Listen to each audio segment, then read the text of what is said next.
Push-ups are one of the most fundamental bodyweight exercises and are very popular. The movement is simple, can be done everywhere, and it's very effective because you are using a lot of muscles at the same time. Sounds good, right? The problem is that a lot of people concentrate on quantity instead of quality when doing push-ups. To avoid this, you should focus on these 4 points to make your push-ups perfect.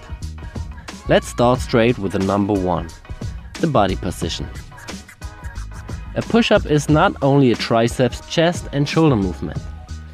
Most people neglect their tension in the abdominal muscles, the hips and the legs. Often they form an arched back and have a leg and body tension. To avoid this, tilt your pelvis backward and keep your butt squeezed tight. The movement gets a lot harder with this, but it's also more effective. The second point is the arm position. The arm position doesn't really matter in terms of the perfect execution. A perfect push-up can be done with a wide or a narrow grip, but it's important to place your wrists in a nearly vertical line under your shoulder when you do the standard push-up. There are still exceptions for that rule, for example when you are doing pseudo planche push-ups, which puts the focus more on your shoulder. Or when you're doing sphinx push-ups, which are a triceps dominant movement. If you are working with standard push-ups and choose a wider grip, it involves the chest more than a close grip, and a close grip sets the focus more on your triceps.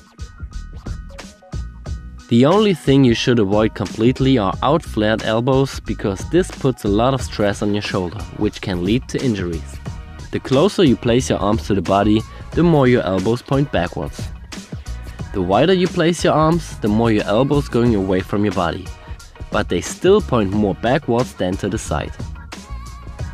The third point is the range of motion. This is quite simple, just don't cheat. Go all the way up and all the way down and let your body straight. Don't decrease the range of motion by bringing your head forward or your hips down. The last point is the shoulder blade movement. This is a very neglected point.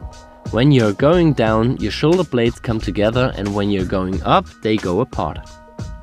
You should also focus on pushing them downward instead of upward.